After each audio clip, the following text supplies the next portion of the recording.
The Book of Disquiet by Fernando Pessoa. Section 289. If I had written King Lear, I would be plagued by remorse for the rest of my life.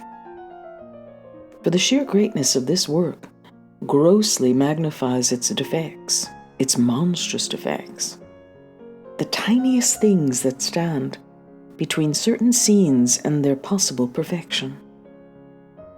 It's not the sun marred by spots. It's a broken Greek statue. All that has ever been done is ridden with errors, faulty perspectives, ignorance, signs of bad taste, shortcomings, and oversights. To write a masterpiece large enough to be great and perfect enough to be sublime is a task no one has had the fortune or divine capacity to accomplish. Whatever can't be done in a single burst suffers from the unevenness of our spirit. This thought causes my imagination to be overwhelmed by regret, by a painful certainty that I'll never be able to do anything good and useful for beauty. The only method for achieving perfection is to be God. Our greatest effort takes time. The time it takes passes through various stages of our soul, and each stage of the mind, being unlike any other, taints the character of the work with its own personality. All we can be certain of when we write is that we write badly. The only great and perfect works are the ones we never dream of realizing. Listen still with a sympathetic ear, hear me out, and then tell me if dreaming isn't better than life. Hard work never pays off. Effort never leads anywhere. Only abstention is noble and lofty, for it alone recognizes that realization is always inferior, that the work we produce is always the grotesque shadow of the work we dreamed. How I would love to be able to record in words on paper that could be read out loud and listened to the dialogues of the characters in my imagined dramas. The action in these dramas flows perfectly, and the dialogues are flawless. But the action isn't spatially delineated in me, such that I could materially project it, nor does the substance of these inner dialogues consist of actual words, which I could listen to closely and transcribe on paper. I love certain lyric poets precisely because they weren't epic, or dramatic poets, because they had the intuitive wisdom never to want to express more than an intensely felt or dreamed moment. What can be written unconsciously is the exact measure of the perfection that is possible. No Shakespearean drama satisfies like a lyric poem of Heine. The poetry of Heine is perfect, whereas all drama of Shakespeare or anyone else is inevitably imperfect. To be able to construct a complete whole, to compose something that would be like a human body, with perfect harmony among all its parts, and with a life of unity and congruency, uniting the scattered traits of its various parts.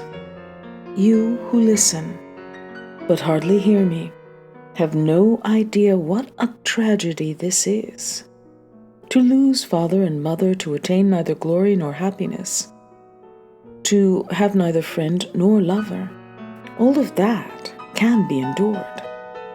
What cannot be endured is to dream something beautiful that's impossible to achieve in word or deed.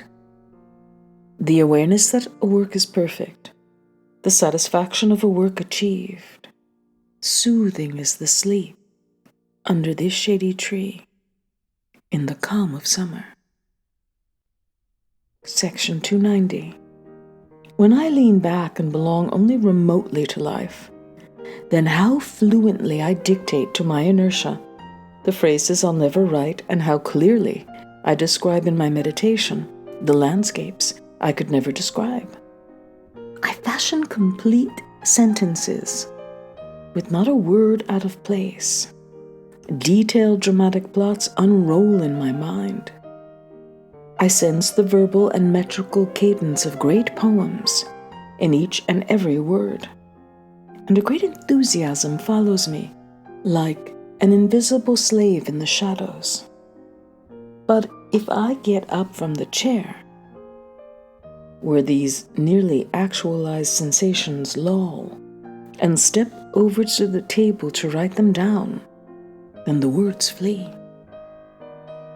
The dramas die, and the vital nexus underlying the rhythmic murmur vanishes, leaving only a distant nostalgia, a vestige of sunlight on faraway mountains, a wind that stirs leaves on the edge of a wilderness, a kinship that's never revealed, the orgy other people enjoy, the woman whom we expect to turn around and look, but who never quite exists. I've undertaken every project imaginable. The Iliad, composed by me, had a structural logic in its organic linking of epodes such as Homer could never have achieved. The meticulous perfection of my unwritten verses makes Virgil's precision look sloppy and Milton's power slack. My allegorical satire surpassed all of Swift's in the symbolic exactitude of their rigorously interconnected particulars. How many Horaces I've been.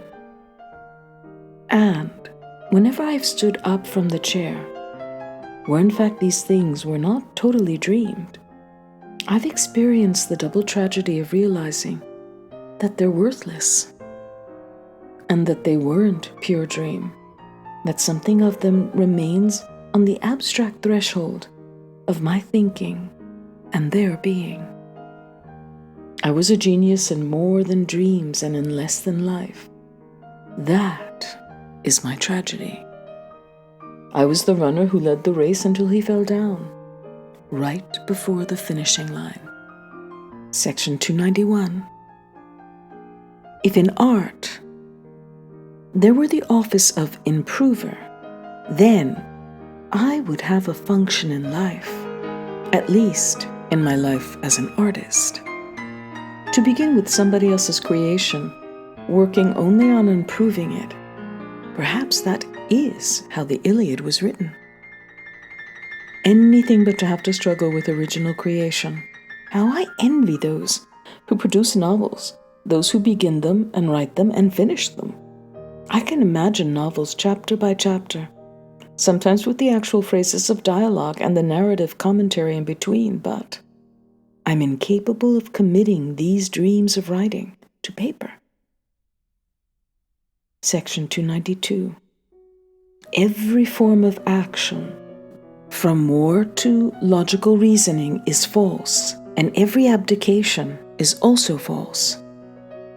If only I could not act and not abdicate from acting, that would be the dream crown of my glory, the scepter of silence of my greatness. I don't even suffer.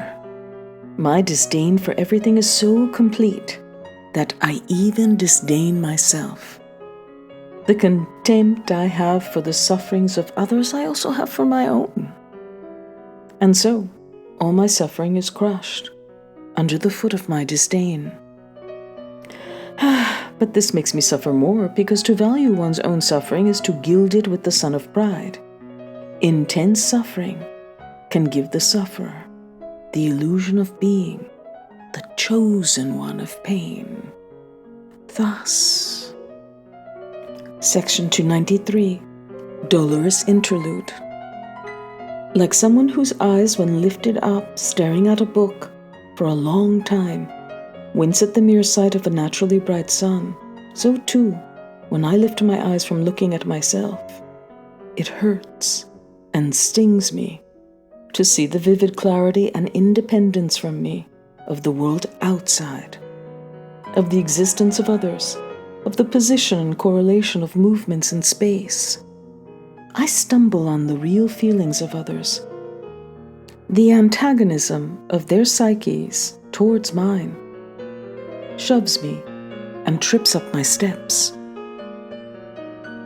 I slide and tumble above and between the sounds of their strange words in my ears, the hard and definite falling of their feet on the actual floor, their motions that really exist, their various and complex ways of being persons who are not mere variants of my own. And once I've hurled myself into these souls, I suddenly feel helpless and empty, as if I died and yet I live. A sore and pale shade, which the first breeze will knock to the ground, and the first physical contact dissolve into dust. And then I wonder, was it worth all the effort I put into isolating and raising myself up? Was it worth making my life into a long, drawn-out Calvary for the sake of my crucified glory?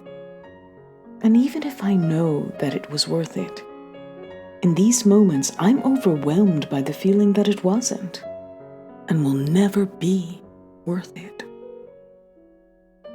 Section 294. Money, children, lunatics. Wealth should never be envied, except platonically. Wealth is freedom.